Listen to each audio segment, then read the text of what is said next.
اعوذ باللہ من الشیطان الرجیم بسم اللہ الرحمن الرحیم الحمدللہ رب العالمین بارئ الخلائق اجمعین الحمد للہ والصلاة علی اہل الصلاة والسلام علی سید الانبیاء والمرسلین العبد المؤید الرسولنا المسدد المصطفى الأمجد الحبيب الأحمد النبي الأمي المكي المدني السراج المنير الكوكب الدري صاحب الوقار والسكينة المدفون بأرض مدينة سيدنا ونبينا وشفيع ذنوبنا وطبيب قلوبنا وحبیب نفوسنا ومولانا ابی القاسم محمد المصطفى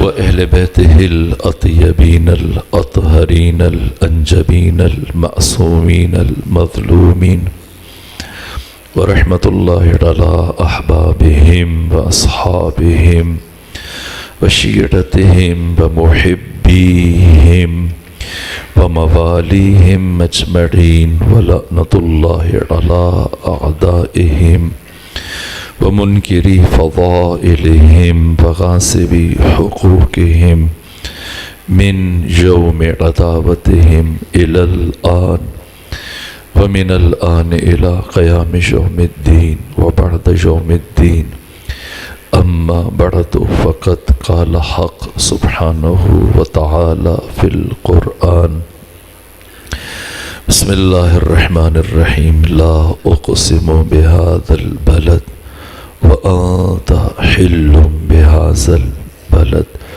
ووالد وما ولد صلوات بھیجیے خاندان فاطمہ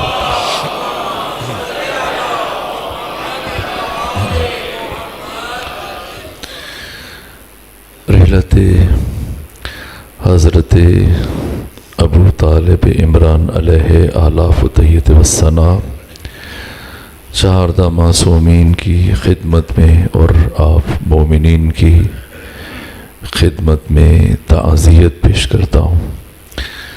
حضرت کے مختلف تعارفات آپ ناظم منبر کی زبان سے سن رہے تھے۔ ہر تعارف اور ہر وصف اور ہر لفظ اپنے اندر معرفت کا ایک آسمان لیے ہوئے ہے، اور کسی بھی ایک لفظ کی اگر وضاحت کی جائے تو بہرحال اس کے لیے وقت درکار ہے۔ میرا عذر یہ ہے اور مجبوری ہے کہ خواہر گرامی کا انتقال ہوا، ہماری بڑی بہن کا، اور سفر درپیش ہے۔ میں مختصر گفتگو جو اپنے وقت کے اندر تمام ہو جائے۔ میرے پیش نظر کچھ جہات تھیں حضرت کی، لیکن وہ زیادہ مفصل ہیں، انہیں پھر کسی مرحلے میں عرض کروں گا۔ میرے عزیزو، سورہ مبارکہ بلد جو قرآن مجید کا 90 نمبر سورہ ہے، 20 آیتوں پر مشتمل ہے، اور اس کا آغاز ہی پروردگار نے عجیب انداز سے کیا جو باقی 113 سورتوں میں وہ انداز اختیار نہیں کیا۔ قرآن مجید کی 114 صورتوں میں سے 70 صورتوں میں کوئی قسم استعمال نہیں کی اللہ نے، 44 صورتوں میں قسمیں اٹھائیں اللہ نے، لیکن کسی بھی قسم سے آغاز کر دیا اللہ نے۔ لیکن یہاں اس سورہ میں آغاز میں اس جملے سے پروردگار نے اپنی گفتگو کا آغاز کیا کہ لا اقسم بہذا البلد، میں کبھی اس شہر مکہ کی قسم نہ اٹھاتا۔ یہ عجیب انداز ہے، یہ روش اور اسلوب کسی کام کی حد درجہ اہمیت کو بیان کرنے کے لیے اور اپنے مخاطب کو اور اپنے متکلم کو اپنی سمت پوری طرح متوجہ کرنے کے لیے انداز اختیار کیا۔ اگر پروردگار قسم اٹھا لیتا تو اس میں وہ لطافت نہیں تھی جو پروردگار نے اس انداز سے اپنے کلام کی جذابیت بڑھائی بشر کے لیے، عقل بشر کے لیے، ذہن بشر اور شعور بشر کے لیے، اور ان لفظوں کے ساتھ اپنی بات کا آغاز کیا، لا اقسم بہذا البلد، میں کبھی اس شہر مکہ کی قسم نہ اٹھاتا۔ اٹھائیے، یہاں نہیں اٹھائی، اس سے 5 صورتیں بعد ہیں، 95 نمبر سورہ ہے، سورہ مبارکہ 3، وہاں پر پروردگار نے شہر مکہ کی قسم اٹھائی۔ جو 4 قسمیں اٹھائیں ان میں سے تیسری قسم شہر مکہ کی ہے۔ لیکن جس طرح سے ابن عباس حبر الامہ بیان کرتے ہیں کہ القرآن یفسرہ بعضہ بعضا، قرآن کا بعض حصہ بعض دوسرے حصے کی تفسیر بیان کرتا ہے، تو یہاں پر وجہ قسم بیان کی پروردگار نے، کیا؟ لا اقسم بہذا البلد، میں کبھی اس شہر مکہ کی قسم نہ اٹھاتا۔ کیوں اٹھا رہا ہوں؟ وجہ وَأَنْتَ حِلٌّ بِهَذَا الْبَلَدِ، اس لیے کہ اے میرے مصطفیٰ، اے میرے محمد، اے میرے محبوب، آپ یہاں رہتے ہیں، آپ یہاں زندگی گزارتے ہیں، آپ نے یہاں پر بیتوتہ اختیار کیا، آپ اس مدینے کے شہر کی گلیوں میں چلتے ہیں، یہاں پر سانس لیتے ہیں، اس لیے میں شہر مکہ کی قسم اٹھا رہا ہوں۔ سوال یہ کہ پیغمبر تو مدینہ میں بھی رہے، پھر اللہ قرآن میں مدینے کی قسم کیوں نہیں اٹھا رہا، مکہ کی قسم کیوں اٹھا رہا ہے؟ اس لیے کہ آگے بڑھ کر پروردگار بیان فرما رہا ہے کہ میں صرف محمد مصطفیٰ کی وجہ سے شہر مکہ کی قسم نہیں اٹھا رہا، بلکہ 2 اور ہستیاں ہیں، ان 2 کو اپنے محبوب کے ساتھ شامل کر کے ان 3 کی وجہ سے میں شہر مکہ کی قسم اٹھا رہا ہوں۔ اور ان 3 میں سے ایک ہستی وہ ہے کہ جو مدینہ تشریف نہیں لے کے گئی، مکہ میں رہ گئی، اس لیے میں مکہ کی قسم اٹھا رہا ہوں۔ فرمایا کہ لا اقسم بہذا البلد، میں کبھی اس شہر مکہ کی قسم نہ اٹھاتا، وانت حل بہذا البلد، اس لیے اس شہر کی قسم اٹھا رہا ہوں کہ تو یہاں رہتا ہے، زندگی گزارتا ہے، میرے محبوب محمد مصطفیٰ، صرف آپ نہ، ووالدین وما ولد، ایک باپ اور اس کا بیٹا، وہ بھی اسی شہر میں رہتے ہیں۔ اب کون سا باپ ہے اور کون سا بیٹا ہے؟ ایک تو ابو لہب ہے اور اس کا بیٹا، پھر ابو جہل ہے اور اس کا بیٹا ہے، ابو سفیان ہے اس کا بیٹا، اور بہت سارے ابو ہیں اور ان کے بیٹے ہیں۔ لیکن بہرحال ایک منصف مزاج انسان جب سیرت اور تاریخ اور حدیث اور قرآن کا مطالعہ کرتا ہے تو سوائے ابو طالب عمران اور آپ کے بیٹے علی کے کوئی اور اس قابل نظر نہیں آتا، یا کہ جو ختمی مرتبہ پیغمبر گرامی اسلام کے ساتھ ایک ہی صف میں کھڑے ہو اور یہ تینوں مل کر اس شہر کو لائے کے قسم بنا دیں۔ ابو طالب عمران وہ عظیم الشان شخصیت کے جنہیں اللہ انبیاء کی صف میں شامل کر کے، بلکہ امام الانبیاء سید الرسل ختمی مرتبہ کی صف میں شامل کر کے آپ کی وجہ سے اس شہر کو لائے کے قسم قرار دے رہا ہے۔ یہ مکہ جس کی پروردگار قسم اٹھا رہے، کب بنا، کب آباد ہوا؟ یہ جد ابو طالب عمران، جد رسول اللہ نے اس شہر کو آباد کیا۔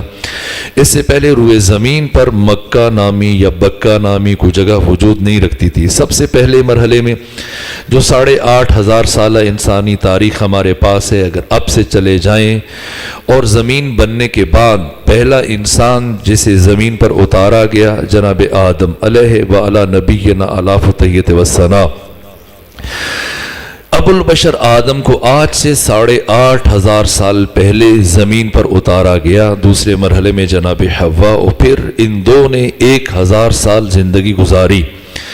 1,000 سال گزارنے کے بعد جب ابو البشر آدم کی وفات ہوئی تو آپ کی وفات کے 6,150 سال گزرنے کے بعد پیغمبر گرامی اسلام کی ولادت ہوئی۔ اور اس دوران میں جو حوادث برپا ہوئے، جو واقعات رونما ہوئے، ان میں سب سے بڑی جو اہم واقعہ اور حادثہ تاریخ بشر کو جو سامنا ہوا وہ جناب نوح علیہ وعلی نبینا علیہ تحیۃ والثناء، اور آپ کی زندگی میں آپ کی تبلیغ کے اس مرحلے میں اس طوفان کا ذکر ہے۔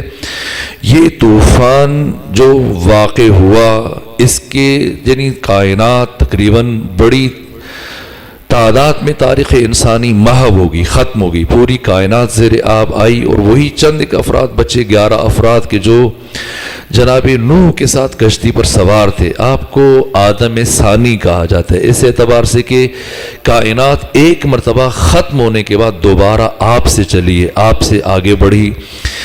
یہ جناب نوح علیہ وعلی نبینا علی فتحیت وسنا طوفان نوح کے 1081 سال گزرنے کے بعد جد رسول اللہ، جد علی، جد ابو طالب عمران حضرت ابراہیم کی بابل میں ولادت ہوئی، اور یہاں سے تاریخ انسانی کے ایک نئے موڑ اور ایک سنگ میل کا آغاز ہوا۔ اور جناب ابراہیم جن کی ولادت کے بعد پہلے ہی سال میں آپ کی پدر بزرگوار کا انتقال ہو گیا، اور پھر آپ کی جو پرورش ہے وہ آپ کے چچا جس کا نام آور تھا، آور یعنی صنم کدا کا چلانے والا، صنم کدا کا نگہبان، خود بت بناتا بھی تھا، بیچتا بھی تھا، بعد میں اسی آور کا نام آزر پڑ گیا۔ اور یہ جناب ابراہیم آپ کی ایک تفسیر ہے، ایک تاریخ ہے، وقت کی کمی کے باعث اور تنگی کے باعث میں اہم ترین واقعات سے نظر انداز کر رہا ہوں، یہاں تک کہ وہ مرحلہ کہ جب آپ نے بتوں کی مخالفت کا علنی طور پر سلسلہ شروع کیا، اور وہ دن جس دن کی آپ تلاش کر رہے تھے، تمام تر بتوں کو توڑا، اور پھر وہ کلہاڑا جو سب سے بڑا بت تھا اس کی گردن میں آویزاں کر دیا، اور پھر سورہ مبارکہ انبیاء کی 63 نمبر آیت میں آپ پڑھ لیجئے، خدا نے ان تفصیلات کو بیان کرنا شروع کیا۔ سورہ ابراہیم میں بھی ہے، زیادہ تفصیل کے ساتھ سورہ انبیاء میں پروردگار نے بیان کیا کہ جب سب پلٹ کے آئے تو کہا کہ کیا حال کیا، تو جناب ابراہیم نے اس بڑے بت کی طرف اشارہ کیا کہ اس سے پوچھو اور یہ تمہیں جواب دے گا، یہاں تک کہ ساری تفصیلات کو قرآن مجید نے بیان کیا، جس کے بعد پھر یہ طے ہوا کہ جناب ابراہیم کو مختصر یہ کہ اب قتل کر دیا جائے، اور پھر نمرود نے یہ طے کیا کہ آپ کو زندہ جلا دیا جائے۔ چنانچہ جب آپ نجف سے نکلتے ہیں کربلا کی طرف، تو نجف سے کربلا کی طرف روانہ ہونے کے تقریباً 7 کلومیٹر جیسے آپ طے کرتے ہیں تو آپ کو بائیں ہاتھ پہ ایک سیاہ رنگ کا پہاڑ نظر آتا ہے۔ اس پہاڑ کو اگر آپ کسی عرب گائیڈ سے پوچھیں، کسی عراقی سے کہ بھئی کیا جگہ ہے، اس کا نام کیا ہے، تو وہ آپ کو بتائے گا کہ یہ تلہ نمرودیہ، یعنی آج سے 4000 سال پہلے جس مقام پر حضرت ابراہیم کو منجنیق میں رکھ کر آگ میں پھینکا گیا، یہ تلہ نمرودیہ۔ اب آپ خود دیکھیں کہ ان 4000 سالوں میں کتنے طوفان آئے، آندھیاں آئیں، بارشیں، اس کے باوجود میلوں دور سے یہ ٹیلا نظر آتا ہے۔ یہ کیا ہے؟ جنگلوں کے جنگل کاٹ کر جمع کر دیے گئے جناب ابراہیم کو جلانے کے لیے۔ روئے زمین پر واحد توحید پرست، واحد حق پرست اور حق تعالی کی توحید کا مبلغ حضرت ابراہیم، اب جب یہ جنگلوں کے جنگل ہزاروں ٹنوں من لکڑیاں کاٹ کر ڈھیر لگا دیے گئے، اب اگلا مسئلہ یہ تھا کہ جناب ابراہیم کو اس میں کیسے پھینکا جائے، تو یہاں تک کہ پھر یہ طے کیا گیا کہ گوپن میں منجنیق میں رکھ کے آپ کو اس طرح سے پھینکا گیا جیسے پتھر پھینکے جاتے ہیں قلعے کی مسمار کرنے کے لیے، تو اس طرح سے جناب ابراہیم کو پھینکا گیا، اور جیسی آگ میں گئے سارے احوال آپ کے سامنے ہیں۔ یہاں پر صرف ایک جملہ عرض کر دیتا ہوں کہ جب جناب ابراہیم کو آگ میں پھینکا گیا تو اس کے بعد جناب جبرائیل بھی آئے، آپ کو خود مدد کا مطالبہ کیا، اور تفصیلات ہیں جو قرآن نے بیان کی، لیکن دیکھیں کہ وہ آگ کہ جسے کئی مہینے مسلسل تیاری کی گئی جلایا گیا، لیکن حضرت ابراہیم اس میں زندہ رہے، اور خدا نے حکم دیا، ادھر سے جناب ابراہیم چلے اور ادھر سے قرآن کی آیت چلی کہ یا نار کونی بردن و سلام علی ابراہیم، اے آگ ٹھنڈی ہو جا اور سلامتی بن جا ابراہیم کے لیے۔ اگر پروردگار یہاں تک بات پہنچا کے روک دیتا کہ آگ ٹھنڈی ہو جا، تب بھی جناب ابراہیم نہ بچ سکتے، اس لیے کہ آگ ٹھنڈی ہو جاتی، لیکن جو آپ کو رسیوں میں جکڑ کے باندھ کے منجنیق کے اندر گوپن کے اندر رکھ کے پھینکا گیا تھا، تو آپ اسی طرح سے ان لکڑیوں کے اوپر آگ کے اوپر پڑے رہتے، نہ جلتے، لیکن بالآخر اتنا عرصہ اگر بندھے رہتے رسیوں میں جکڑے ہوئے تو آپ کی وفات ہو جاتی ہے۔ لیکن خدا نے فرمایا بردن و سلامن، اور سلامتی بن جا۔ پھر آگ اس طرح سے سلامتی بنی کہ جن رسیوں سے جناب ابراہیم کو باندھا گیا تھا وہ ساری کی ساری رسیاں جل گئیں۔ لیکن یہاں پر جو عجیب بات ہے، مقام فکر ہے کہ وہ ساری کی ساری رسیاں جل گئیں، لیکن رسی اور لباس کی ساخت ہر دو دھاگے سے بنتی ہے۔ رسی بھی دھاگے سے بنتی ہے، کپڑا بھی دھاگے سے بنتا ہے۔ جناب ابراہیم کے جسد پر کپڑے بھی ہیں اور رسی بھی ہے۔ رسیاں جل گئی لیکن آپ کا لباس محفوظ رہا۔ تو کیا نتیجہ یہاں سے جو ملتا ہے وہ یہ کہ نبی خدا ایک تو خود بچ جاتا ہے، دوسرا خود اپنے ارادے سے اور اختیار سے جسے اپنے ساتھ جوڑتا ہے اور وابستہ کرتا ہے وہ بھی بچ جاتا ہے۔ لیکن اگر کسی کو نبی خدا کے ساتھ باندھ دیا جائے تو پھر اس کی کوئی بچنے کی ضمانت نہیں دی جا سکتی۔ یہ جناب ابراہیم ہے جو مسلسل آگ پر، اس کے بعد بھی برابر 3 دن پڑے رہے آگ پر، لیکن اس طرح سے گلزار بنا دیا گیا آگ کو۔ پھر وہاں سے آپ کو جب جناب ابراہیم ٹہلتے ہوئے آرام و اطمینان سے اس بہت بڑے پہاڑ سے جو روشن کیا گیا تھا جب نیچے اترے تو سب حیران پریشان سرگردان، نمرود چکرا کے رہ گئے کہ میں نے جنگلوں کے جنگل کاٹ دیے اس فرد کو جلانے کے لیے، یہ زندہ ہے۔ تو پھر دوسرا حکم جاری کیا کہ ٹھیک ہے، آپ کے تمام مال مویشی ضبط کر لیے جائیں اور آپ کو یہاں سے شہر بدر کر دیا جائے، اور کہا سارے مال مویشی ہمارے سپرد کرے اور آپ یہاں سے ہمیشہ ہمیشہ کے لیے چلے جائیں بابل کی سرزمین سے۔ تو جناب ابراہیم نے کہا کہ مال مویشی کیوں مجھ سے چھیننا چاہ رہے ہو، جبکہ یہ میرے ہیں، میں نے محنت سے زندگی خرچ کر کے وقت لگا کے ان کو بڑھاتا چلا گیا، اضافہ ہوتا چلا گیا، یہ میری ملک خاص ہیں، تو یہ میں نہیں دوں گا۔ کہ کیوں نہیں دیں گے؟ بالآخر یہ آپ نے یہاں سے حاصل کی اس سرزمین سے۔ کہا اگر ٹھیک ہے تم مجھ سے مال مویشی واپس لینا چاہتے ہو تو پھر وہ عمر اور زندگی کا وہ حصہ جو میں نے خرچ کر کے یہ مال مویشی بنائے پھر وہ حصہ مجھے لوٹا دو۔ بالآخر نمرود لاجواب ہوا، کہا ٹھیک ہے لے جائیں، لیکن دوبارہ بابل کی سرزمین پر قدم نہ رکھے گا۔ یہاں سے جناب حضرت ابراہیم اپنے بھتیجے جناب لوط کے ساتھ اور اپنی زوجہ جناب سارہ کے ساتھ چلے اور یہاں سے پھر فلسطین پہنچے۔ آج کل جو فلسطین کے حالات آپ کے سامنے ہیں، لیکن فلسطین دنیا کا مقدس ترین مقام ہے جہاں پر سب سے زیادہ تعداد میں حق تعالی نے انبیاء کو بھیجا، اور یہ اسرائیل دنیا کا ناپاک ترین جرثومہ اور ناپاک ترین وجود، جس طرح سے امت مسلمہ کے اس غیور گروہ نے، حماس نے، یا ان کی پشت کے اوپر حزب اللہ ہے، یا خود رہبر عظیم الشان سید علی خامنہئی کی سرپرستی، اور جس طرح سے انہوں نے اپنے جہاد کا اب مسلسل تیاری کے بعد آغاز کیا اور جس طرح سے پیش قدمی کی، یہ واقعاً خود فلسطین کی توصیف قرآن مجید ان لفظوں سے بیان کر رہا ہے۔ یہ یہودی کہ یہودیوں کو جناب موسیٰ نے اتنی بڑی کامیابی عطا کی کہ دریائے نیل سے عبور کروا کے صحیح و سالم پوری قوم قبیلے کو لے گئے، اور سامنے فلسطین تھا۔ اتنا بڑا معجزہ دیکھا جناب موسیٰ کے ہمراہ کہ فرعون کا سارا لشکر غرق ہو گیا، اور یہ سارے کے سارے یہودی صحیح و سالم پورا دریائے نیل عبور کر کے ان میں سے ایک بھی نہیں ڈوبا، اور فرعون کے ساتھیوں میں سے کوئی ایک بھی زندہ نہیں بچا، وہ سب کے سب غرق ہو، یہ سارے زندہ بچ گئے۔ اس کے باوجود جناب موسیٰ نے کہا کہ یا قوم ادخلوا الارض المقدسۃ التی کتب اللہ لکم، میری قوم بنی اسرائیل، یہ سامنے جو شہر ہے یہ تمہاری موعودہ سرزمین ہے، تم اس میں داخل ہو جاؤ اور کسی بات کی پرواہ نہ کرو، یہ فلسطین تمہارا ہے، چلے جاؤ۔ لیکن یہودیوں نے جو جواب دیا موسیٰ کو، کہا انا فیہا قوم جبارین، اے موسیٰ ہمیں یہ خبر مل چکی ہے کہ فلسطینی بڑے مضبوط لوگ ہیں، بڑے قوی ہیکل لوگ ہیں، بڑے قوی الجثہ لوگ ہیں، وَإِنَّا لَنَدْخُلَ أَبَدًا مَا دَامُوا فِيهَا، جب تک یہ فلسطینی یہاں فلسطین کے اندر موجود ہیں ہم میں جرأت نہیں ہے کہ ہم خود سے جائیں۔ اے موسیٰ اگر آپ ہمیں جہاد کی بات کر رہے ہو، جہاد کا حکم دے رہے ہیں، فَاذْهَبْ أَنْتَ وَرَبُّكَ فَقَاتِلَا إِنَّا هَاهُنَا قَاعِدُونَ، آپ خود چلے جائیے، اپنے رب کو لے کے چلے جائیے، دونوں جا کے وہاں پہ لڑیں فلسطینیوں سے، ہم میں تو اتنی جرأت نہیں ہے۔ اس مرحلے کا انتظار تھا، اس موقع کا انتظار تھا کہ کوئی بیرونی عامل آ کر انہیں ان کی قوت کا احساس دلائے، اور اب جب کہ اٹھیں تو انشاءاللہ ان مجاہدین کی، ان مسلمانوں کی فتح یقینی ہے۔ حق تعالی انہیں سرخرو فرمائے، انہیں کامیابیاں عطا فرمائے۔ بہت سارے احباب جب ابھی میں حاضر ہو رہا تھا انہوں نے دعا کی، التماس کی، بالخصوص بانی مجلس وہ بھی علیل ہیں، بیمار ہیں، سب کی شفا یابی کے لیے اور حماس کے ان مجاہدین کی فتح و نصرت اور کامیابی کے لیے خاندان سیدہ زہرا پر صلوات بھیجیے۔ اللہ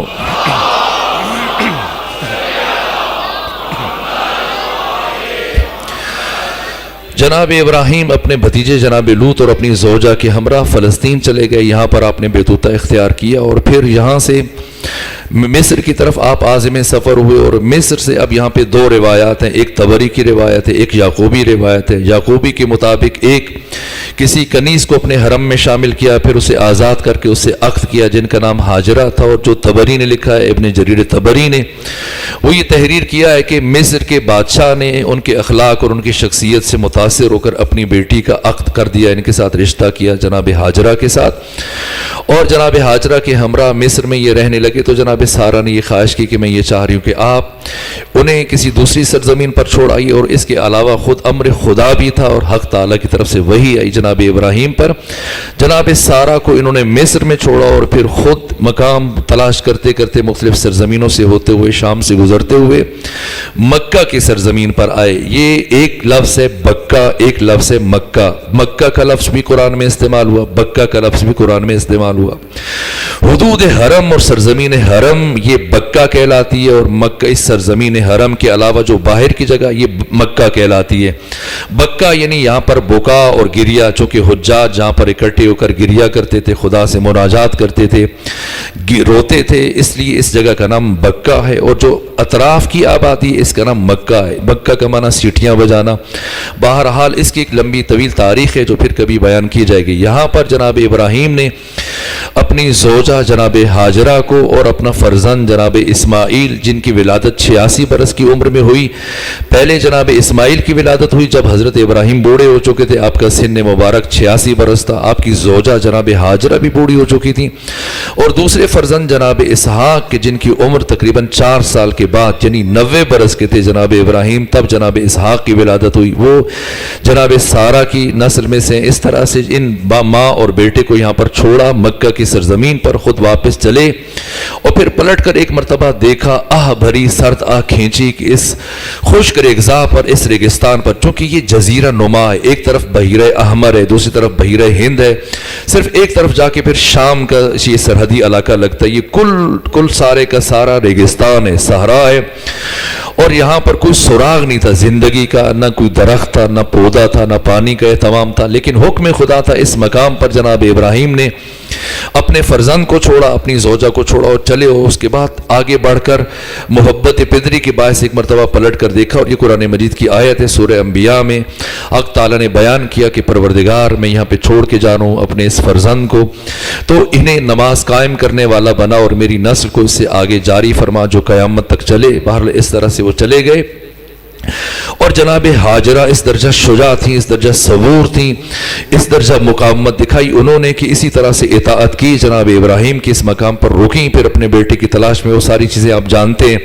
آپ کے ہر عمل کو حق تعالی نے حج کے لیے ایک دستور قرار دے دیا، 7 مرتبہ صفا اور مروہ کے درمیان چلیں، پھر اسی طرح سے آپ جو مختلف مقامات پر اس طرح سے پانی کا جاری ہونا، یہ ساری جزیات بہت سارے مراحل ہیں۔ یہاں پر جناب اسماعیل آباد ہوئے، اور اس کے بعد پھر ایک اور قبیلہ ہرجام وہاں پر گزر رہا تھا، انہوں نے خواہش کی جب دیکھا کہ پانی یہاں پہ آ چکا ہے اور سبزہ بھی شروع ہو چکا ہے، تو یہ شام کا کاروان جو یمن کی طرف جا رہا تھا، انہوں نے اجازت طلب کی۔ انہوں نے کہا کہ اگر ابراہیم اجازت دے دیں تو میں آپ کو ٹھہرنے کی اجازت دے دوں گی، لیکن جب تک میرے آقا ابراہیم نہیں آ جاتے تو موقت طور پر آپ یہاں پر رہائش اختیار کر سکتے ہیں۔ بالآخر پھر انہی کے قبیلے کے سردار کی بیٹی سے جناب اسماعیل کی شادی ہوئی، یہاں سے یہ نسل چلی، اور پھر اس نسل سے جو جلیل القدر شخصیات آئیں، میں چاہ رہا تھا کہ ایک ایک کا تعارف مختصر اور اجمالی طور پر بیان کروں۔ انہی میں سے جناب عدنان ہیں، پھر جناب معد ہیں۔ جناب عدنان وہ شخصیت ہیں کہ پہلے مرحلے میں خانہ کعبہ کی تعمیر جناب ابراہیم اور جناب اسماعیل نے کی، اور دوسری مرتبہ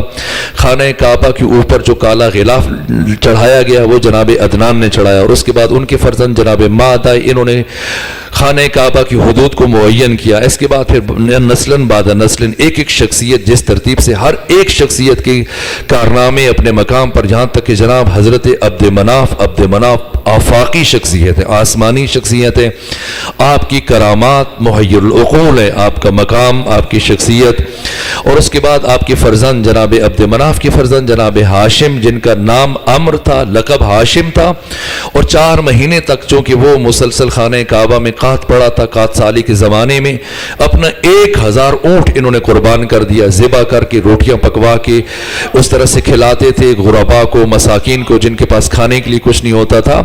اس وجہ سے آپ کا لقب ہاشم پڑ گیا۔ مسلسل 4 مہینے 10 اونٹ آپ دن میں ذبح کرتے تھے، 10 اونٹ آپ شام میں ذبح کرتے تھے، آپ کا لقب ہاشم پڑا۔ اور جناب ہاشم کا ایک مقام تھا، یہاں تک کہ شاہ روم نے آپ کو اپنی بیٹی کے ساتھ شادی کی پیشنہاد کی، یہاں تک کہ باقی دوسرے خطوں میں حبشہ میں آپ کا ایک مقام تھا، سردار حبشہ، بادشاہ حبشہ، وہ آپ کی عظمت کا قائل تھا، اور اس کی آپ نے اپنے ذاتی مفاد کے لیے کوئی کام نہیں کیا جناب ہاشم نے، بلکہ راستوں کی تعمیر کروائی، اپنے راستوں کو محفوظ کیا۔ جناب ہاشم سے پہلے بھی عرب تجارت کرتے تھے، لیکن ان کی تجارت جزوی تھی، بہت مختصر تھی۔ جناب ہاشم نے آ کر پہلی مرتبہ محفوظ طریقے سے تجارت کا اہتمام کیا، اور آپ کے تجارتی قافلے ایک طرف یمن کو جاتے تھے، شام میں جاتے تھے، یورپ کی منڈیوں تک جاتے تھے، مختلف اطراف میں حبشہ تک جاتے تھے، اور آپ نے ان بادشاہوں کے ذریعے سے ان اپنی تجارتوں کو محفوظ کیا۔ اور جناب ہاشم نے تجارت میں ایک نیا اسلوب متعارف کروایا، اور پھر آپ نے مختلف مقامات پر راستوں میں، تجارت کے راستوں میں کنویں کھدوائے۔ عربوں میں تہذیب اور تمدن کا جو عملی طور پر آغاز ہے وہ جناب ہاشم سے ہوا۔ وہ جو چیزیں، وہ جو پہلو ہیں، کبھی عرض کروں گا۔ پھر جناب ہاشم جن کا نام اسم گرامی عمرو ہے، اس کے بعد آپ کے فرزند جناب حضرت عبد المطلب، جناب ہاشم نے جو عقد کیا تھا مدینے سے، قبیلہ بنی نجار سے شادی کی تھی، اور وہاں سے آپ کے فرزند نے جناب حضرت عبد المطلب۔ لیکن جناب حضرت عبد المطلب کی ولادت سے پہلے جناب ہاشم جب شام میں تجارت کے لیے گئے تھے تو وہیں پر آپ کی وفات ہوگی۔ اسقلان سے 6 میل کے فاصلے پر مقام غزہ پر جناب ہاشم کی وفات ہوئی، اور وہیں پر آپ کی قبر بنی۔ اور اس کے بعد آپ کی زوجہ چلی گئی، واپس مدینے میں چلی گئی، وہاں پر حضرت عبد المطلب کی ولادت ہوئی، اور 8 سال تک جناب عبد المطلب وہاں رکے، اور 8 سال کے بعد آپ کو مکہ میں لایا گیا۔ اور پھر جناب حضرت عبد المطلب اپنے پدر بزرگوار جناب ہاشم کے بعد خانہ کعبہ کے کلید بردار قرار پائے اور سقا قرار پائے، اور اس طرح سے حجاج کے میزبان قرار پائے، یہ عہدہ ان تک پہنچا۔ اور پھر جناب حضرت عبد المطلب کے 10 فرزندان میں سے یہ منصب جناب حضرت ابو طالب عمران کی طرف منتقل ہوا۔ حضرت ابو طالب عمران 43 سال تک اپنے پدر بزرگوار جناب حضرت عبد المطلب کے ہمراہ رہے، اور باقی کی زندگی ان کے بعد پھر اس طرح سے آپ نے اس عہدے کو نبھایا، اس طریقے سے کہ خود انسانی تمدن پر، انسانی تہذیب پر جو اثرات ہیں وہ بجائے خود شرمندہ ہوں۔ میں چاہ رہا تھا کہ کچھ اہم ترین پہلو آپ کے سامنے عرض کروں، لیکن اب وقت کی کمی کے باعث چونکہ گفتگو نسبتاً تاخیر سے شروع ہوئی۔ یہ جناب حضرت عبد المطلب جن کی عزت و شرف اور شخصیت کا یہ عالم تھا کہ ہر ایک کی زبان پر پہلی مرتبہ لفظ سید آپ کے لیے استعمال کیا گیا، اور آپ نے خود یہ لفظ 8 برس کی عمر میں تیر اندازی کے موقع پر اپنے لیے استعمال کیا تھا۔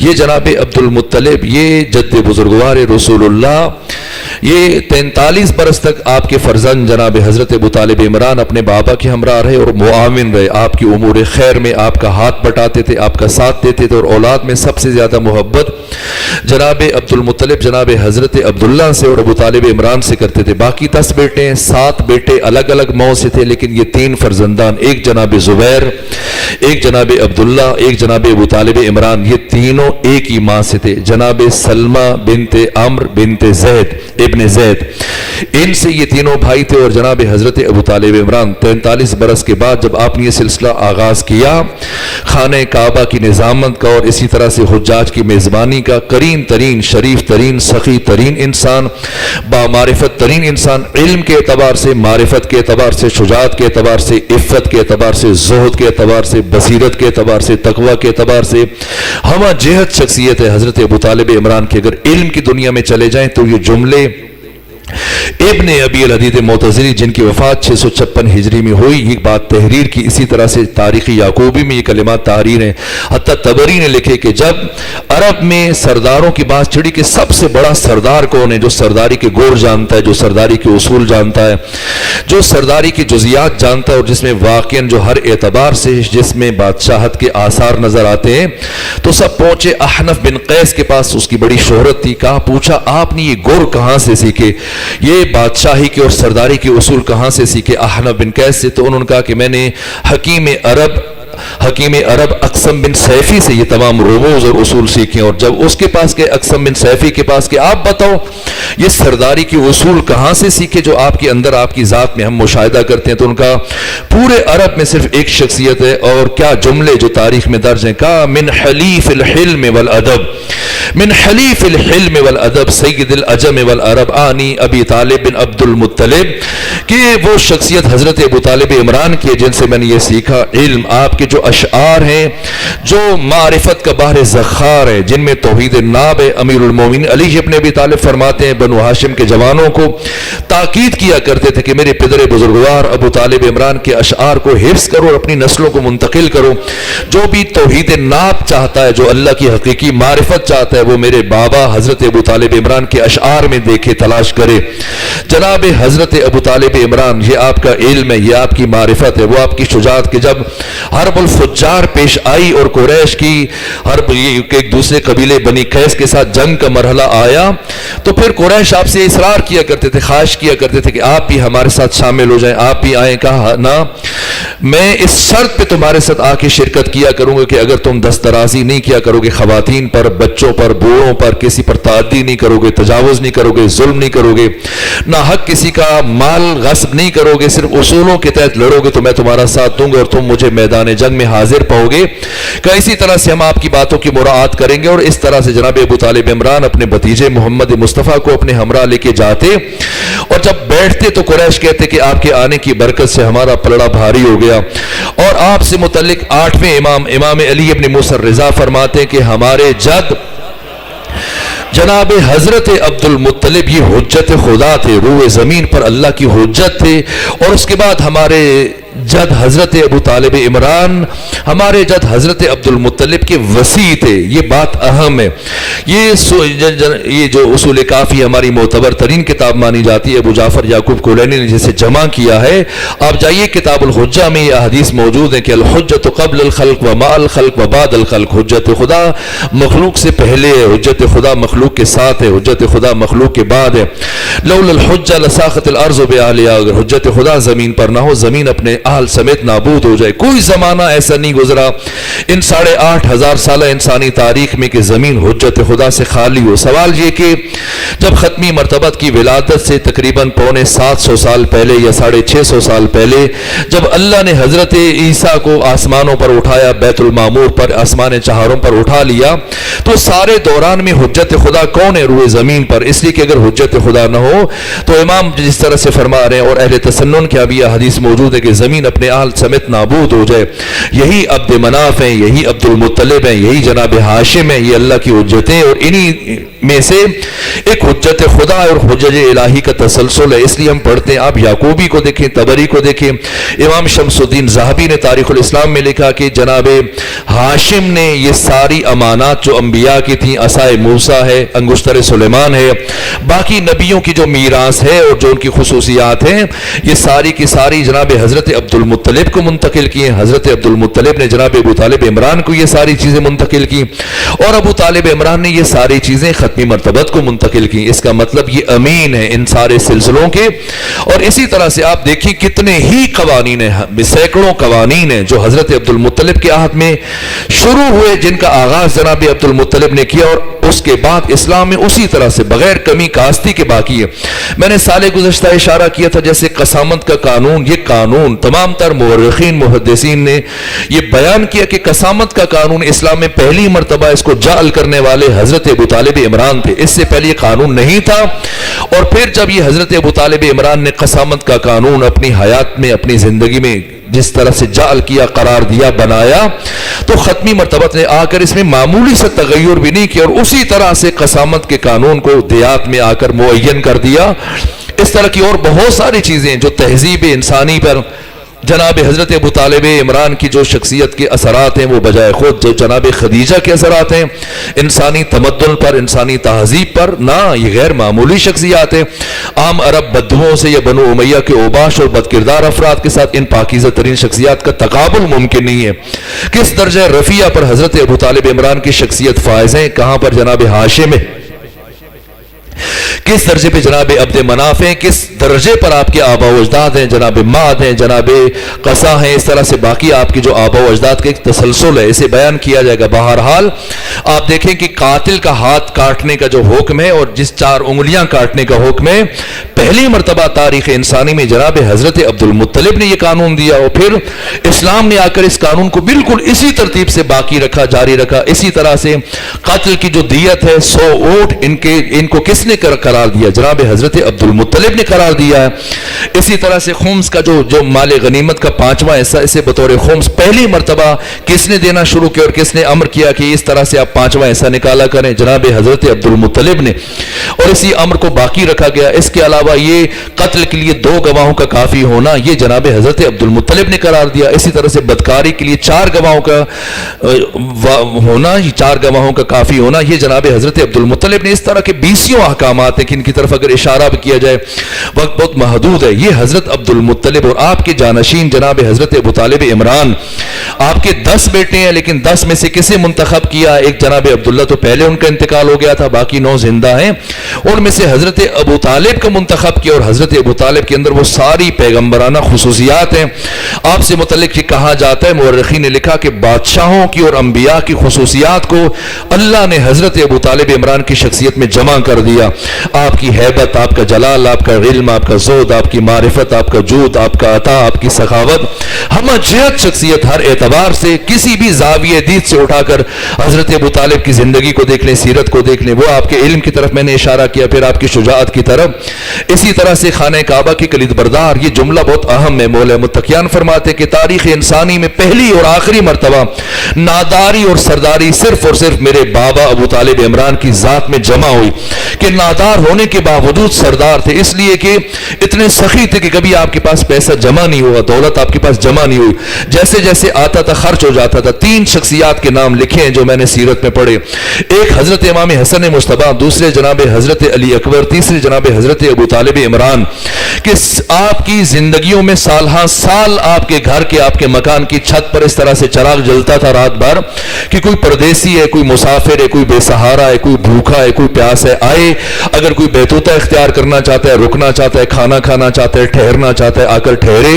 یہ 3 شخصیات سر فہرست ان کا نام بیان کیا جاتا ہے, حضرت امام حسن, جناب علی اکبر, حضرت ابو طالب عمران. اور آپ کا گھر مرکز تھا, کوئی بے سہارا ہے, بے آسرا ہے, کہ اس پر ظلم ہوا, کسی کو پناہ چاہیے, پورے حجاز میں, پورے عرب میں, پورے مکہ میں اگر کسی کا گھر مرکز تھا تو حضرت ابو طالب عمران تھے. اس ترتیب سے آپ کی زندگی, یہاں تک کہ اپنے اصولوں پر آپ نے کبھی کمپرومائز نہیں کیا, یہاں تک کہ اس درجہ مہمان نواز تھے کہ آپ نے حجاج بیت الحرام کی خدمت کے لیے یہ کھجور اور کشمش, کئی من کھجور اور کشمش, اسی طرح سے پانی کے بڑے بڑے چمڑے کے حوض بنوائے ہوئے تھے, ان میں گرا دیتے تھے تاکہ یہ پانی میٹھا ہو جائے, پینے کے قابل ہو جائے اور زیادہ پینے میں مرغوب لگے. اسی طرح سے آپ ہزاروں اونٹ ذبح کیا کرتے تھے حج کے موقع پر, ایام حج میں مسلسل. اور اس درجہ مہمان نواز تھے کہ اپنا سارا متاع, اپنا سرمایہ جب ختم ہو گیا تو اپنے چھوٹے بھائی عباس کے پاس چلے گئے کہ آپ میری مدد کرو, کچھ قرض دے دو, میں لوٹا دوں گا. اور انہوں نے 10,000 درہم قرض لے کر اس طرح سے حاجیوں کی خدمت کا سلسلہ جاری رکھا. اور اگلے سال دوبارہ جب حج کا موسم آیا, پھر اپنے بھائی کے پاس گئے کہ وہ مجھے مزید رقم درکار ہے. کہ کتنی رقم چاہیے؟ کہ اس مرتبہ مجھے 14,000 درہم درکار ہیں. کہ اس شرط پہ دوں گا کہ اگر آپ سال گزرنے کے باوجود واپس نہ کر سکے تو آپ کو اپنے منصب سے فروکش ہونا پڑے گا. اور یہ خانہ کعبہ کی جو سرداری ہے, کلید برداری ہے, سقائی ہے اور حجاج کی خدمت کا منصب, یہ آپ کو میرے سپرد کرنا پڑے گا.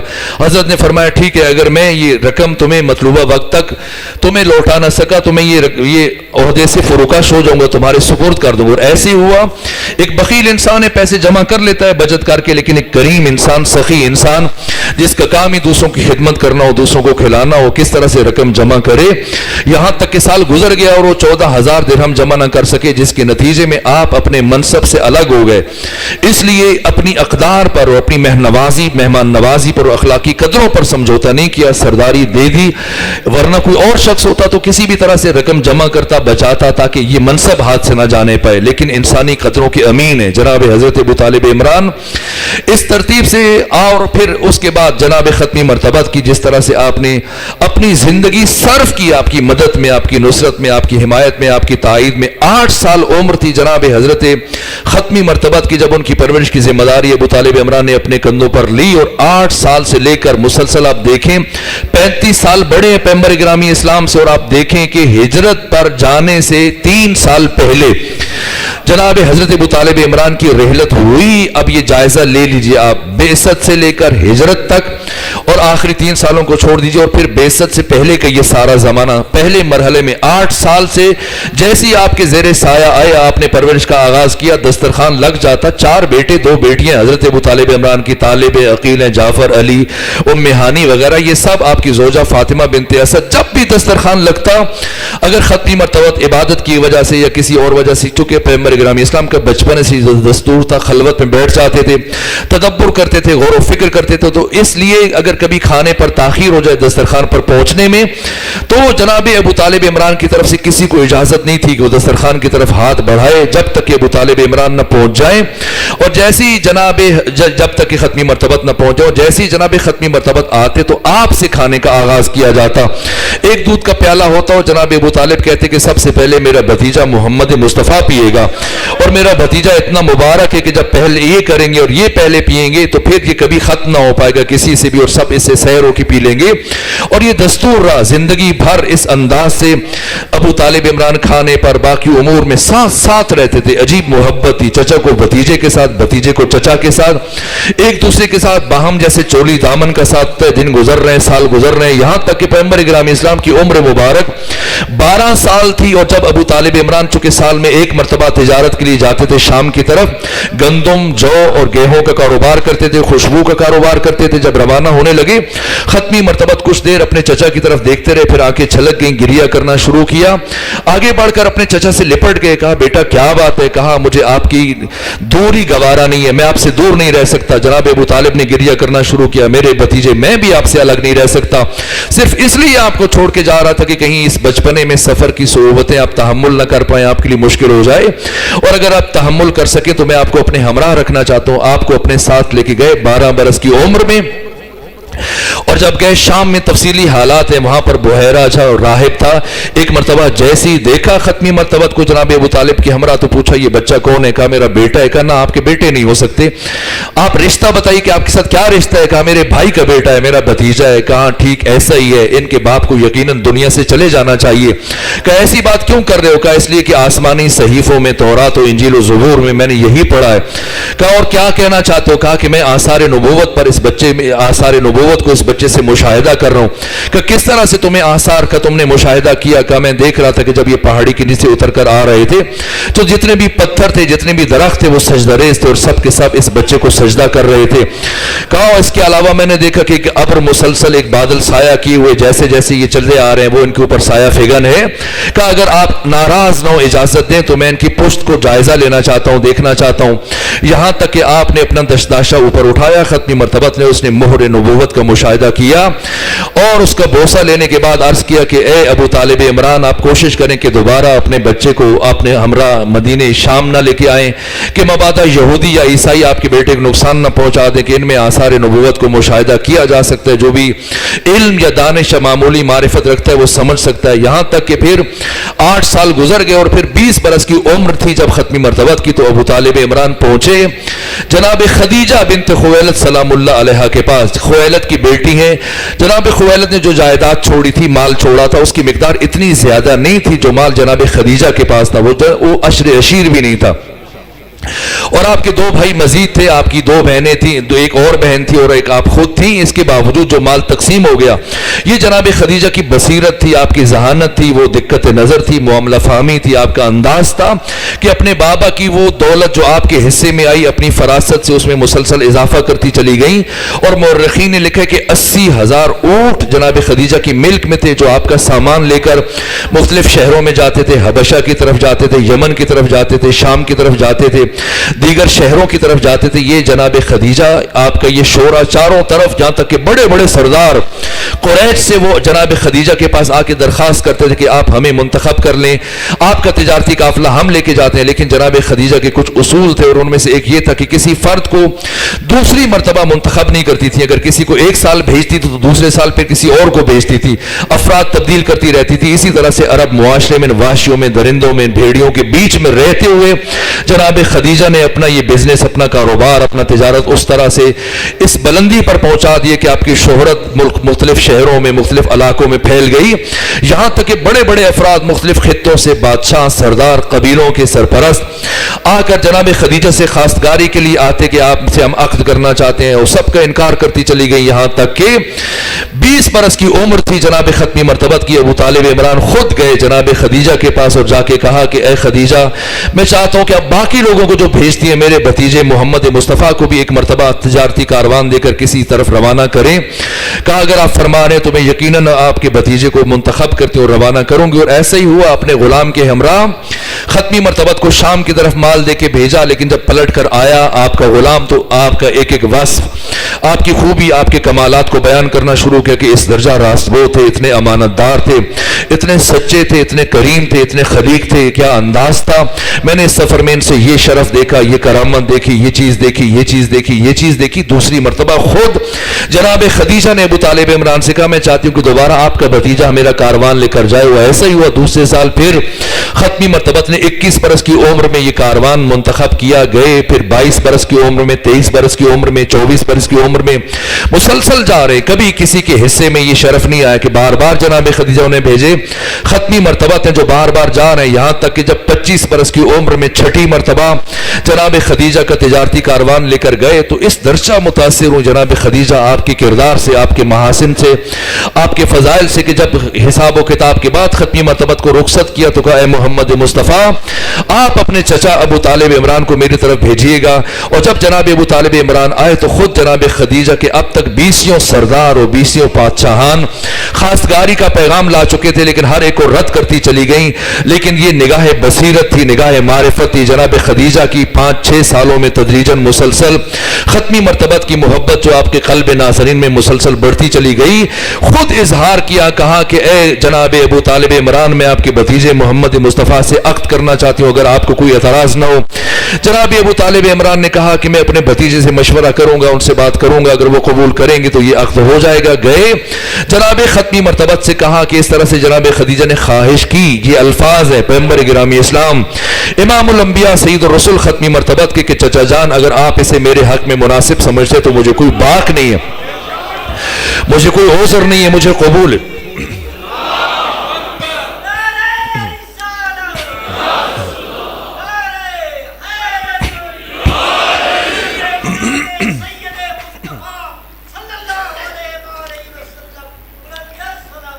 اللہ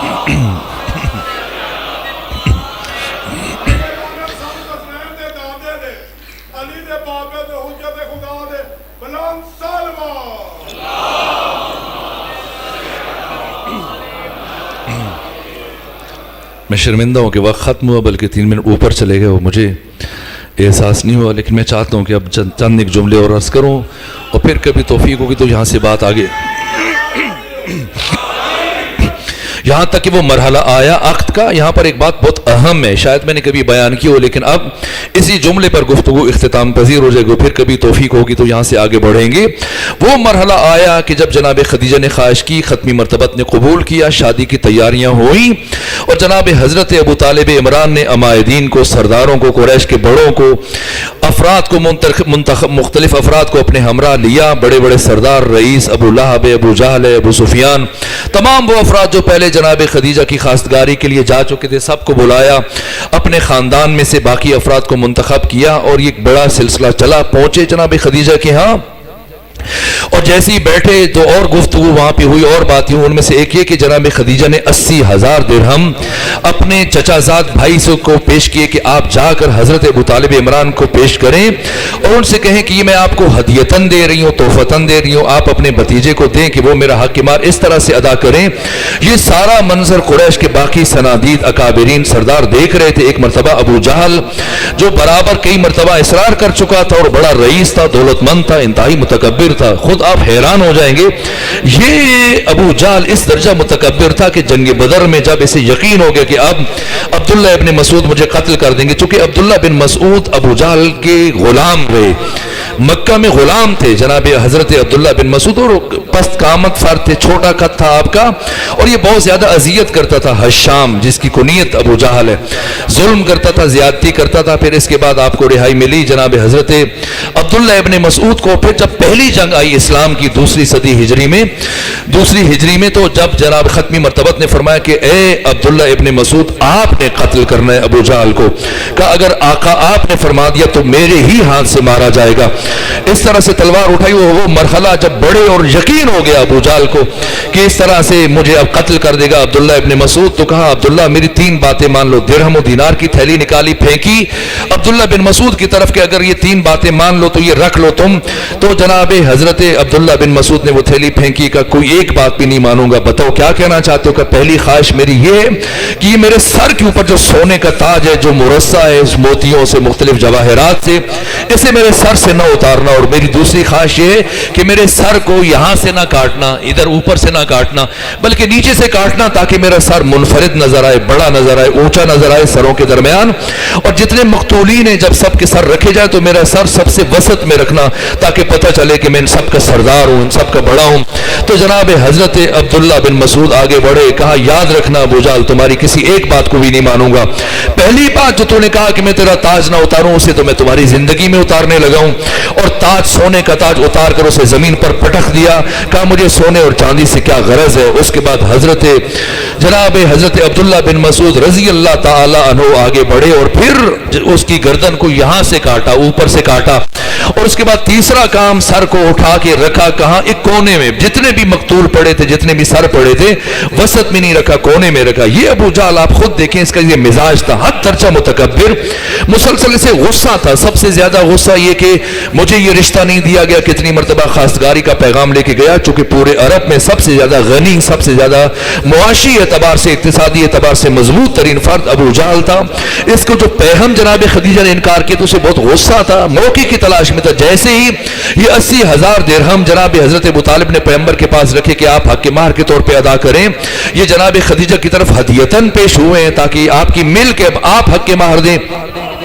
یہ غصے سے پیچو تاب کھانے لگا اور چیخا، اٹھ کے کھڑا ہوا. کہا ابو طالب عمران یہ کیا بات ہوئی کہ یہ عقد ہو رہا ہے، یہ کیسا انوکھا عقد ہے، حق مہر تو مرد ادا کرتا ہے، یہ کیا ہوا کہ اب خود خدیجہ کی طرف سے پیسے آ رہے ہیں، پھر ادھر سے حق مہر کے طور پہ جائے گا. جناب حضرت ابو طالب عمران کے چہرے پر جلال آئے. کہا اے ابو جہل، اگر رشتہ مانگنے والا تجھ جیسا ہو، جتنا مرضی اصرار کرے اور جتنا مرضی دولت لے کے آ جائے، انکار اس کا مقدر ٹھہرے گا، چاہے حق مہر خود ادا کرے اور بھاری مقدار میں ادا کیوں نہ کر دے، لیکن اگر رشتہ مانگنے والا میرا بھتیجا محمد مصطفیٰ آئے گا تو پھر حق مہر بھی اپنی طرف سے دیا جائے گا اور رشتے کو بھی قبول کیا جائے گا، چونکہ محمد وہ عزتوں کا اور شرافتوں کا آسمان ہے. اور اس کے بعد وہ مرحلہ آیا کہ جب جناب ختمی مرتبت کا عقد پڑھنے کی نوبت آئی. میں ائمہ کی زندگی جب پڑھتا ہوں، حضرت امام محمد تقی جب مامون الرشید نے یحییٰ بن اقسم کے ساتھ آپ کا مناظرہ رکھا اور 9,000 افاضل علماء کے سامنے مفتی، محدث، فقہاء، دانشور سب جمع تھے اور ہزاروں کا اجتماع، حد نگاہ تک لوگ ہی لوگ تھے. بنو عباس کے تمام سردار اکٹھے تھے، اس کے سویر گورنر سب اکٹھے تھے، علماء، یہاں تک کہ خود بہت بڑا فقیہ تھا، فلسفی تھا، دانشور تھا، جس سے متعلق ابن خلدون نے کہا وَكَانَ مِن كِبَارِ الْفُقَهَاء. مامون الرشید خود بہت بڑا فقیہ تھا، محدث تھا، مورخ تھا. اس کے باوجود کہ مامون الرشید موجود ہے، یحییٰ بن اقسم جس کی عمر 80 سال ہے، چیف جسٹس ہے، قاضی القضات ہے، محدث ہے، حافظ قرآن ہے، کئی کتابوں کا لکھاری ہے، 9,000 مفتی، 9,000 محدث، 9,000 فقی موجود ہیں. ان سب کی موجودگی میں جب یحییٰ بن اقسم مناظرہ ہارا، اس کے بعد مامون الرشید نے جب اپنی بیٹی ام فضل کے عقد کا اعلان کیا کہ میں محمد تقی کے ساتھ ان کی نسبت طے کرتا ہوں. اب نکاح پڑھنے کا مرحلہ آیا. کس نے نکاح پڑھایا؟ آپ اٹھائیے تمام تر تواریخ، سب نے یہ لکھا ہے کہ جب نکاح کی نوبت آئی تو کسی اور نے امام محمد تقی کا نکاح نہیں پڑھایا، بلکہ امام محمد تقی نے خود اپنا نکاح پڑھا.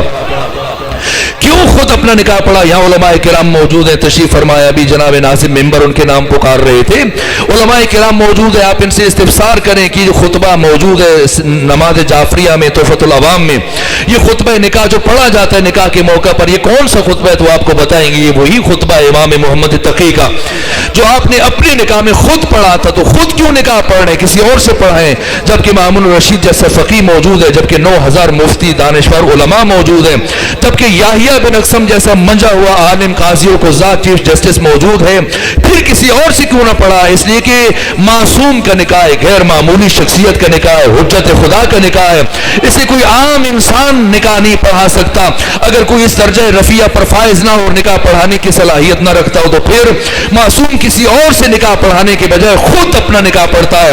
اب ختمی مرتبہ امام الانبیاء سید الرسول محبوب خدا، جس کا عرش پر خدا نے انتظار کیا، جو عرش پہ مہمان خدا بنا ہے، تمام تر نبیوں کا سردار، تمام تر رسولوں کا سردار، کون نکاح پڑھائے؟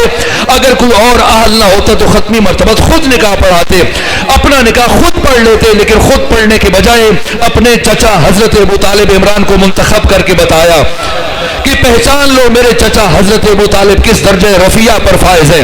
اور جیسے خطبہ نکاح شروع کیا ابو طالب عمران نے کن لفظوں کے ساتھ، کن الفاظ کے ساتھ شروع کیا کہ الحمدللہ الذی جعلنا من ذرع ابراہیم وذریۃ اسماعیل، کہ تمام حمد ہے اس خدا کے لیے جس نے ہمیں نسل اسماعیل سے قرار دیا، جس نے ہمیں ذریت ابراہیم سے قرار دیا۔ الحمدللہ یہ الفاظ اس سے پہلے کسی نے استعمال نہیں کیے، اس کے بعد یہ الفاظ آئے کہاں؟ قرآن مجید میں۔ لیکن ابھی تو ختمی مرتبہ کا سن مبارک صرف 25 سال ہے، اور آپ کی نبوت کا عملی طور پر جو آغاز ہوا 40 برس کی عمر میں قرآن اترنا شروع ہوا، ابھی تو 15 سال باقی ہیں، 15 سال بعد قرآن اترنا شروع ہوا۔ یہ 15 سال پہلے کہاں سے آواز آ رہی ہے الحمدللہ الذی؟ یہ الحمدللہ کا لفظ تاریخ انسانی میں پہلی مرتبہ جو گونج رہا ہے ابو طالب عمران کی زبان پہ، تو کیا ہوا؟ بس دو صورتیں رہ جاتی ہیں، جس کو جی چاہے اختیار کر لے، یا تو اپنے پوتے حسن مصطفیٰ کی طرح اتنی دور رس نگاہ تھی ابو طالب عمران کی کہ جو زمین پر بیٹھ کر لوہے محفوظ پر قرآن کے نزول سے پہلے قرآن کی آیتوں کا مطالعہ کر رہے تھے۔ اگر یہ نہیں مانتے تو یہ مان لیجئے کہ حضرت ابو طالب عمران کی یہ کلمات اللہ کو اتنے پسند آئے، اتنے پسند آئے کہ پروردگار نے ابو طالب کی ان کلمات کو اپنی کتاب قرآن کا سرنامہ کلام قرار دے دیا۔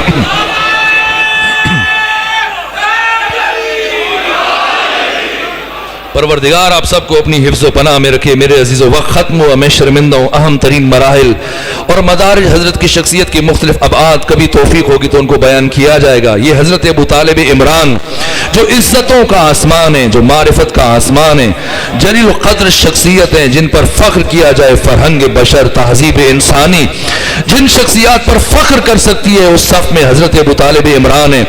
کیا مقام ہے، کیا عزت ہے، کیا شرف ہے۔ لیکن آج کا جاہل ملا اٹھ کر اگر دشمنی کرتا ہے، کفر کی نسبت دیتا ہے، کس لیے؟ اس کی وجہ صرف ایک ہے، ابو طالب عمران کا جرم صرف ایک ہے، اور وہ جرم یہ ہے کہ ابو طالب عمران علی کے باپ ہیں۔ جناب خدیجہ کو کیوں نظر انداز کیا جاتا ہے؟ اس لیے ان کا جرم یہ ہے کہ وہ فاطمہ زہرا کی ماں ہے۔ ابو طالب کا جرم وہی ہے جو روز عاشور جب امام حسین نے پوچھا بتاؤ تم سب میرے قتل پر جمع ہوئے ہو، کیوں جمع ہوئے ہو؟ سب نے بیک زبان ایک جواب دیا، اے حسین بغضا لابیک، تیرے باپ علی کی دشمنی میں حسین کی شہادت کی وجہ ذات امیر المومنین ہے، ابو طالب سے دشمنی کی وجہ ذات امیر المومنین ہے، فاطمہ زہرا سے دشمنی کی وجہ جناب خدیجہ ہے۔ ورنہ صاحب تفسیر کبیر فخر الدین رازی کہتے ہیں کہ جتنا مال جناب خدیجہ نے اللہ کے راستے میں دیا ہے، اگر اس سارے مال کو ایک ساتھ جمع کیا جائے تو سونے اور چاندی کا ایسا پہاڑ وجود میں آئے کہ انسانوں کا پورا لشکر اس کے پیچھے چھپ جائے اور نظر نہ آئے۔ تو کہا کہ اگر اتنا مال جس بی بی نے راہ خدا میں دیا ایک لمحے کے لیے مان لیا جائے کہ فتق فاطمہ زہرا کا حق نہیں تھا، تو جو بی بی اتنا سونا اور اتنا چاندی خدا کے راستے میں دے کے جا رہی ہے، باغ فتق کی اس مال کے مقابلے میں کیا حیثیت ہے؟ اگر فتق حق فاطمہ نہ ہوتا تب بھی حزب حاکم پر واجب تھا کہ سیدہ زہرا جب خود چل کر دربار میں آ گئی تو کبھی آپ کی توہین نہ کرتا، کبھی بے ادبی نہ کرتا، اور اگر توہین تک بات تھی تو یہاں پر رک جاتا، لیکن بات اتنی آگے بڑھی کہ اسی دروازے پر آگ لے کر پہنچ گیا۔ میرے عزیزوں یہ دو ہستیاں جن کی موت پر ختمی مرتبت نے پورا سال غم کا سال قرار دیا، ایک ابو طالب عمران ہے، دوسرے جناب خدیجہ ہیں۔ دونوں کی مظلومیت کا یہاں سے اندازہ لگائیں کہ جب دونوں دنیا سے رخصت ہوئے تو پیاسے رخصت ہوئے۔ جب ابو طالب دنیا سے گئے تو پیاسے گئے، جب جناب خدیجہ گئیں، جناب سیدہ زہرا پانی کا ظرف ہاتھ میں لے کر کبھی ایک طرف چلتی ہیں شیب ابی طالب میں، کبھی دوسری طرف، شاید کسی کے پاس پانی کا کچھ ذخیرہ رہ گیا ہو، کہیں سے پانی نہ آیا، آخری لمحات ہیں، لیکن اتنی خوددار ہے جناب خدیجہ، دو باتیں کی، دو خواہشیں کی، ایک بیٹی سے اظہار کیا بالواسطہ اور دوسری مرتبہ ختمی مرتبت سے ایک خواہش کی۔ بیٹی سے کیا کہا اے فاطمہ میرا جی چاہتا ہے کہ مجھے آپ کے بابا کی عبا میں کفن دیا جائے، جو عبا آپ کے پدر بزرگوار اپنے کندھوں پہ رکھتے ہیں، میرا جی چاہتا ہے کہ مجھے اس عبا میں کفن دیا جائے، لیکن مجھے ہمت نہیں پڑتی کہ میں خود آپ کے بابا سے عبا کا مطالبہ کروں۔ اے فاطمہ میری طرف سے بابا سے کہہ دینا کہ جب میں مر جاؤں تو مجھے اس عبا میں کفن دے۔ اور دوسری بات خود جناب خدیجہ نے ختمی مرتبت سے کہا آقا اور کچھ نہیں چاہتی، بس ایک خواہش ہے، میری بیٹی فاطمہ کا بہت خیال رکھیے گا، میری بیٹی فاطمہ کو زندگی میں کبھی رونے نہ دیجیے گا۔ یہ سنا ختمی مرتبہ زار زار رونے لگ گئے۔ ایک مرتبہ جناب خدیجہ نے استفسار کیا آقا میں نے آپ کو رلانے کے لیے نہیں کہا تھا، کیا سبب ہے، کیوں رو رہے ہیں؟ ختمی مرتبت کی آواز رند گئی، بتایا نہ جا سکا۔ ایک مرتبہ دونوں انگلیاں کھولی، کہا اے خدیجہ ان دو انگلیوں کے درمیان دیکھ لیجئے۔ کیا دیکھا جناب خدیجہ نے؟ ختمی مرتبت کی دو انگلیوں کے درمیان ایک جتھا ہے جس کے ہاتھوں میں لکڑیاں ہیں، جس کے ہاتھوں میں ڈنڈے ہیں، جس کے ہاتھوں میں تلواریں ہیں، یہ ایک گھر کی طرف بڑھتا چلا جا رہا ہے، اور پھر انہی میں سے ایک فرد آگے بڑھ کر ایک دروازے کو آگ لگاتا ہے، اور پھر ایک خاتون اس دروازے کے ہمراہ جو کھڑی ہے وہ دروازہ اس خاتون کے اوپر گرا دیا جاتا ہے۔ تڑپ کر پوچھتی ہیں جناب خدیجہ آقا یہ کس کا گھر ہے، یہ جلانے والے کون ہیں، یہ کس کا گھر جلایا جا رہا ہے، یہ خاتون کون ہے جس کے بال سفید ہو چکے ہیں؟ کہا خدیجہ پہچانو یہ تمہاری بیٹی فاطمہ زہرا، تمہاری بیٹی فاطمہ زہرا ہے۔ بس عزیزو وقت ختم ہوا، صرف دو جملے عرض کروں تاکہ مجلس مکمل ہو جائے۔ 50 افراد لکڑیاں اٹھائے، ڈنڈے اٹھائے، تلواریں اٹھائے، اجر رسالت کی ادائیگی کے لیے فاطمہ زہرا کے دروازے پر جمع ہوئے۔ دستک دی گئی، دق الباب ہوا، پھر آگ لگائی گئی، یہاں تک کہ دروازہ جلا۔ میں پوچھا کرتا ہوں اہل لاہور تاکہ بات دلوں تک اتر جائے، میں پوچھتا ہوں اپنے دلوں پر ہاتھ رکھ کے بتاؤ جب یہ دروازہ جلا پھر اس دروازے کو دھکے دیے گئے، یہ دروازہ کیسے گرا؟ کیا یہ دروازہ زمین پر گرا تھا؟ پڑھے شیخ عباس قمی صاحب مفاتیح الجنان نے بیت الاحزان میں کیا لکھا؟ فرماتے میرا سلام ہو اس بی بی پر، امام زمانہ فرماتے ہیں میرا سلام ہو اس بیوی پر کہ جو جلتے ہوئے دروازے کے نیچے یوں دب گئی کہ 50 میں سے 11 افراد اس دروازے کو رونتے ہوئے داخل ہوئے، اور جب یہ 11 افراد اس دروازے کو رونتے ہوئے بڑھے تو سیدہ کی آواز بلند ہوئی فضا میری طرف بڑھو، میرا محسن شہید ہو چکا، میری پسلیاں ٹوٹ چکی ہیں۔ بس آخری جملہ عرض کروں، 11 افراد میں سے ایک فرد سب سے آگے اس کے ہاتھ میں رسی ہے، چاہتا ہے علی تک پہنچ جائے، اور جب یہ علی کے قریب پہنچا اب چاہتا ہے کہ علی کے گلے میں رسی ڈالے، لیکن اس سے پہلے کہ علی کے گلو اتھر میں رسی ڈالتا نہیں معلوم یہ مخدرہ کس طرح اس دروازے کے نیچے سے اٹھی، آگے بڑھی، آگے بڑھ کر علی اور اس شخص کے درمیان حائل ہو گئی، اس کے درمیان حائل ہو گئی اور فرمایا میری زندگی میں تو علی تک نہیں پہنچے گا، اے فلاں میری زندگی میں تو علی تک نہیں پہنچ پائے گا۔ ایک مرتبہ اس شخص نے کہا نبی زادی درمیان سے ہٹ جا ورنہ ایسا ظلم کروں گا کہ تو ہٹنے پر مجبور ہو جائے گی۔ فاطمہ زہرا نے کہا میں قیامت تک نہیں ہٹوں گی۔ میرے عزیزو اس شخص نے اپنا ہاتھ فضا میں بلند کیا، پوری طاقت سے ایسا تماچا فاطمہ زہرا کی رخسار پر مارا، نبی زادی زمین پر گری۔ الا لعنت اللہ علی القوم الظالمین وسیعلم الذین ظلموا ای منقلب ینقلبون۔ پروردگار بحق جناب ابو طالب عمران، بحق جناب خدیجہ سلام اللہ علیہا، بحق پیمبر گرامی اسلام، بحق سیدہ زہرا سلام اللہ علیہا، تمام حاضرین کی دعاؤں کو اپنی بارگاہ میں مستجاب فرما، گناہوں سے درگزر فرما، نعمت تقوی عطا فرما، بیماروں کو شفا عطا فرما، جو کسی بھی مشکل میں گرفتار ہیں ان کی تمام مشکلات کو آسان فرما، حاضرین پر اپنی رحمت نازل فرما، گھروں سے جو مومن چلے صف عزا پہ آئے، دلوں میں جو حاجت لے کے ابو طالب عمران حضرت پدر بزرگوار مولا متقیان کے صدقے میں ہر مومن کی ہر دعا کو مستجاب فرما، آقا کے ظہور میں تعجیل فرما، حماس کے مجاہدین کو کامیابیاں عطا فرما، امام زمانہ کے سپاہیوں کو کامیابیاں عطا فرما، ان کے دشمنوں کو نابود فرما، ہمیں بھی آقا کا سپاہی بننے کی توفیق عطا فرما، جملہ مومنین مومنات شہداء اسلام جناب حاجی عنایت صاحب کے مرحومین، اپنے مرحومین ایسے افراد کی جن کے لیے کوئی فاتحہ پڑھنے والا نہیں، سب کے ایصال ثواب اور درجات کی بلندی کے لیے سورہ فاتحہ، سورہ اخلاص کی تلاوت۔